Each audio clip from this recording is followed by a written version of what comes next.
ایک دفعہ حضور اکرم سرور کائنات حضرت محمد صلی اللہ علیہ وآلہ وسلم کے پاس جبرائیل علیہ السلام تشریف آور ہوئے اور عرض گزار ہوئے، یا رسول اللہ، یہ ختیجہ جو آپ کے پاس کھانا لے کر آ رہی ہیں، جب آپ کے پاس آئیں تو انہیں کہیے کہ اللہ پاک نے سلام بھیجا، اور انہیں میرا بھی سلام کہیے، پھر انہیں جنت میں موتیوں کے محل کی بشارت دے دیجیے، جس میں نہ کوئی شور ہوگا اور نہ ہی کوئی آزمائش۔ ناظرین گرامی، حضرت سیدہ ختیجہ ہی وہ پہلی ہستی ہیں جنہیں جنتی محل کی بشارت دی گئی اور خود اللہ پاک نے سلام بھیجا۔ قرآن پاک میں سب سے پہلے آپ کو ہی ام المومنین یعنی تمام مومنین کی ماں کے لقب سے پکارا گیا۔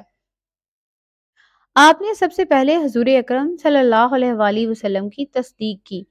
آپ کا سلسلہ نسب اپنے والد گرامی خلید بن اسد سے 4 سلسلوں اور والدہ جناب فاطمہ بنت زائدہ سے 6 سلسلوں کے بعد نبی مکرم حضرت محمد صلی اللہ علیہ وآلہ وسلم کے ساتھ مل جاتا ہے۔ بچپن ہی میں آپ والد کے سایہ شفقت سے محروم ہو گئیں اور پھر والدہ بھی ایک جنگ میں ماری گئیں تو آپ نے اپنے والد کا تجارت کا کام سنبھال لیا۔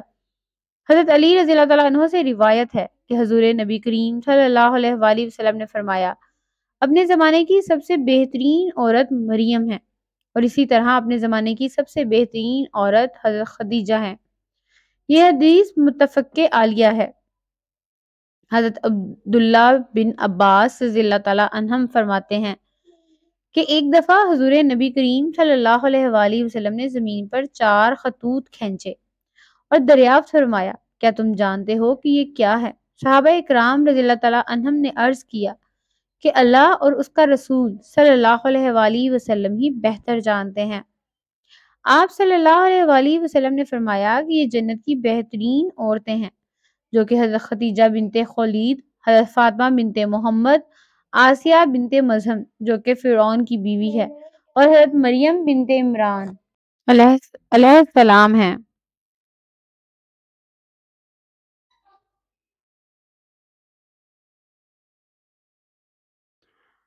رسول اللہ صلی اللہ علیہ وآلہ وسلم سے نکاح سے پہلے حضرت ختیجہ کا شمار مکہ کے چند بڑے تاجروں میں ہوتا تھا، کیونکہ آپ کے پاس تجارت کے لیے 8000 اونٹوں کی کثیر تعداد موجود تھی۔ انہی اونٹوں پر حضرت ختیجہ کا سامان شام، مصر، یمن کے علاوہ دیگر ملکوں میں بھی جاتا تھا، جس سے آپ کو بہت نفع ہوتا تھا۔ آپ کے کردار کے بارے میں مکہ والے قسمیں کھایا کرتے تھے اور آپ کو طاہرہ کے لقب سے پکارا جاتا تھا۔ پھر انہیں ایک ایسے شخص کے متعلق معلوم ہوا جن کے بارے میں لوگوں کا کہنا تھا کہ وہ بہت ایماندار اور محنتی ہے۔ آپ نے انہیں پیغام بھیجا کہ میرے تجارتی قافلے کی سربراہی کریں۔ چنانچہ حضور اکرم صلی اللہ علیہ وآلہ وسلم مان گئے۔ آپ نے حضور اکرم صلی اللہ علیہ وآلہ وسلم کو تجارتی کاروبار میں شریک کیا اور کئی مرتبہ اپنا سامان تجارت دے کر بیرون ملک بھیجا۔ وہ آپ صلی اللہ علیہ وآلہ وسلم کی تاجرانہ حکمت، دیانت، صداقت، محنت اور اعلیٰ اخلاق سے اتنی متاثر ہوئیں کہ آپ نے حضور صلی اللہ علیہ وآلہ وسلم کو شادی کا پیغام بھجوایا، جس کو حضور صلی اللہ علیہ وآلہ وسلم نے اپنے بڑوں کے مشورے سے قبول فرما لیا۔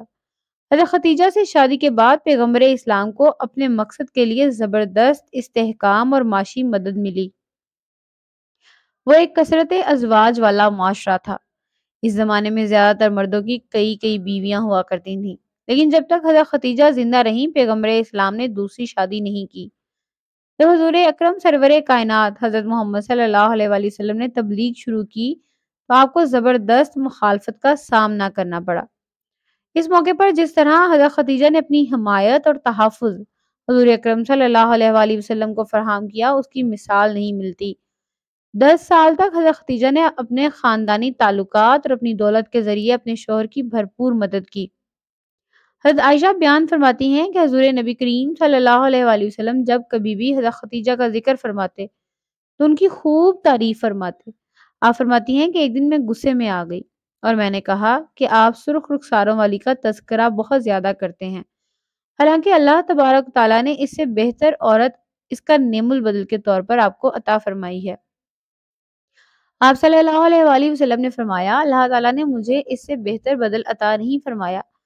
وہ تو ایسی خاتون تھی جو مجھ پر اس وقت ایمان لائیں جب لوگ میرا انکار کر رہے تھے، اور میری اس وقت تصدیق کی جب لوگ مجھے جھٹلا رہے تھے، اور اپنے مال سے اس وقت میری ڈھارس بندائی جب لوگ مجھے محروم کر رہے تھے، اور اللہ تبارک و تعالیٰ نے مجھے اس سے اولاد عطا فرمائی جبکہ دوسری عورتوں سے مجھے اولاد عطا فرمانے سے محروم رکھا۔